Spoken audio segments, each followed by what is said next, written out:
warga sekalian. Terima kasih telah memberikan saya kesempatan untuk menemani kegabutan kalian. Di sini saya akan bercerita soal sejarah hubungan internasional, evolusinya, serta perkembangannya yang ada di dunia. Sebelum saya memulai video ini, saya ingin memperkenalkan diri saya. Saya adalah Alessandro Ventino Magu, dan saya masih berstatus mahasiswa di Universitas Teknologi Yogyakarta dengan prodi Hubungan Internasional. Selamat menikmati video dari saya.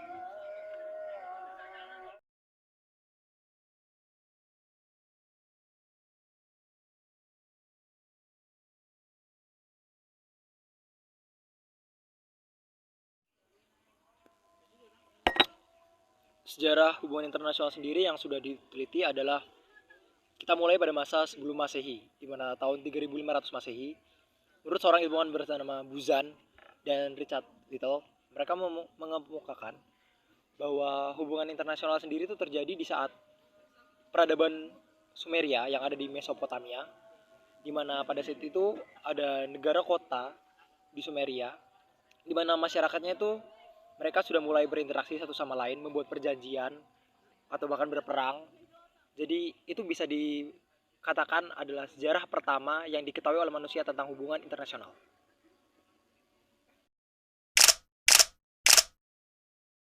Kita telah mengetahui sejarah awal dari hubungan internasional sendiri, dan yang namanya suatu jalinan antar negara atau hubungan internasional tidak lepas dari kata diplomasi.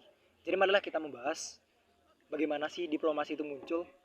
Jadi pertama, diplomasi sendiri akar katanya dia ada sejak zaman Kekaisaran Romawi kuno, di mana diploma itu adalah sebuah surat atau dokumen yang dikeluarkan oleh Kekaisaran Romawi, dan surat tersebut itu diantarkan. Diploma itu adalah penyebutan kata untuk pengiriman surat ke pos-pos yang ada di luar kekuasaan kerajaan Romawi kuno.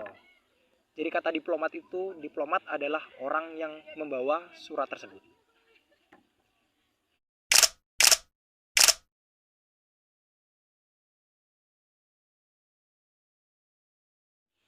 Awal mula dari hubungan internasional modern sendiri itu sebenarnya dimulai pada tahun 1618 hingga 1648, di mana pada saat itu terjadi perang 30 tahun di Eropa, yang dimana konflik ini mengatasnamakan agama Katolik dan Protestan, tapi sebenarnya ini adalah sebuah persaingan antara dinasti satu dan dinasti yang lain, di mana dinasti Habsburg dari Jerman melawan dinasti yang dari Prancis, yaitu Kekaisaran Prancis sendiri. Akhir dari perang ini adalah dibuatnya suatu perjanjian, yaitu perjanjian Westphalen yang dibuat di Jerman, sebuah wilayah di Jerman pada saat itu di tahun 1648, di mana isi perjanjian tersebut adalah mengakhiri perang tersebut dan menjadi cikal bakal dari hubungan internasional modern hingga saat ini.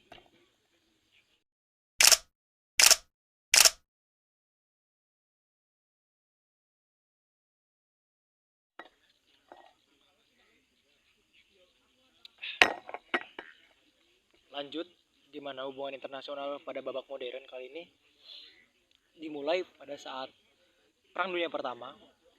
Latar belakangnya sendiri bisa dibilang adalah masalah yang tidak begitu sepele, tetapi dampaknya sangat besar, di mana adipati dari kerajaan Austro-Hungaria, yaitu Franz Ferdinand sendiri, terbunuh oleh seorang bisa dibilang ekstremis dari Bosnia yang pada saat itu adalah wilayah kekuasaan dari kerajaan Serbia, yang dibunuh oleh Gavrilo Princip.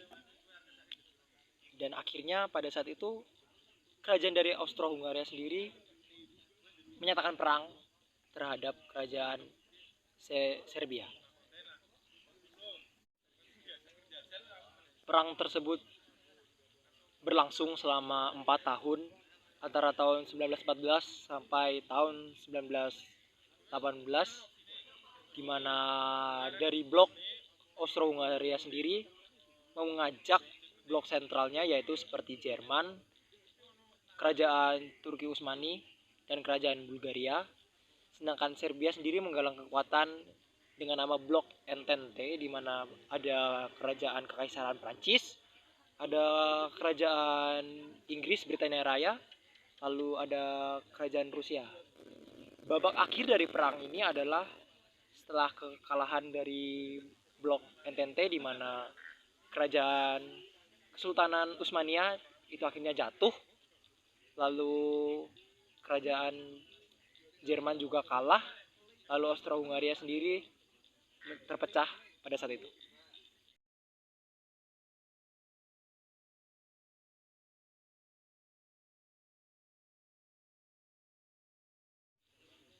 Lalu muncul babak baru di mana lanjutan franchise dari Perang Dunia Pertama, yaitu Perang Dunia II, yang dimulai sejak tahun 1939 lalu berakhir pada tahun 1945, di mana pada awalnya sendiri itu adalah karena ulah Jerman yang pada saat itu tengah terkena hukuman internasional telah membuat perjanjian Versailles, di mana pada saat itu ada seorang oknum, yaitu ya kita tahu sendirilah, Bapak Kumis Kotak. Gib du jetzt deine Stimme ab. Wenn ja, dann tritt für mich ein, so wie ich für dich eingetreten bin. Yaitu Hitler, di mana dia itu melanggar perjanjian Versailles itu sendiri. Dia menganeksasi, menyerang Polandia pada saat itu tahun 1939. Lalu dia mulai menginvasi sebagian besar dari Prancis. Lalu dia juga ingin mengekspansi wilayah timur Eropa. Tapi pada saat itu Jerman sendiri tidak sendirian, di mana dia menggalang kekuatan. Diberi nama juga Blok Sentral pada saat itu, di mana Jerman di bawah kontrol Nazi yang dipimpin oleh Adolf Hitler. Lalu ada Kekaisaran Jepang pada saat itu yang dipimpin oleh Kaisar Hirohito. Lalu dengan fasis Itali, kerajaan fasis Itali, di mana dengan pemimpinnya yaitu Benito Mussolini. Pada saat itu babak awalnya adalah di saat Jerman menyerang Polandia. Lalu 2 tahun setelahnya, di tahun 1941, di mana Jepang juga berulah menyerang pangkalan militer Amerika Serikat di Hawaii, yaitu namanya Pearl Harbor, di mana pada saat itu Amerika yang awalnya tidak mau ikut campur, akhirnya juga ikut campur mengatasi Jerman sendiri dengan masuk blok dari Inggris, Jerman, dan juga Uni Soviet, yaitu sebagai blok sekutu.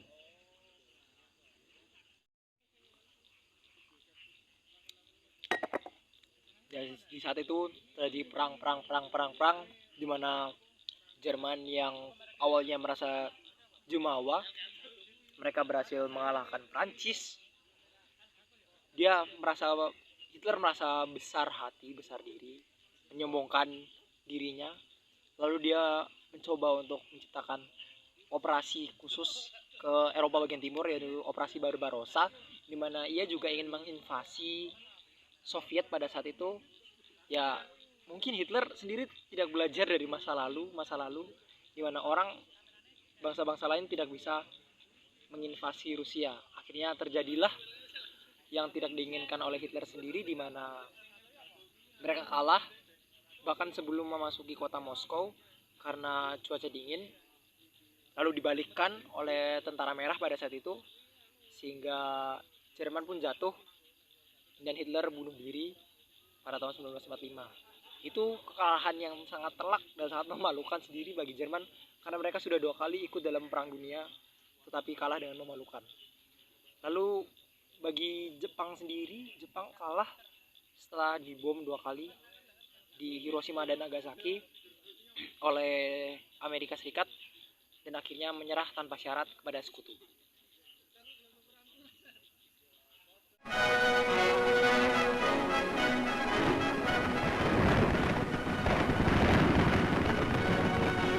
Над Берлином взвелось знамя победы.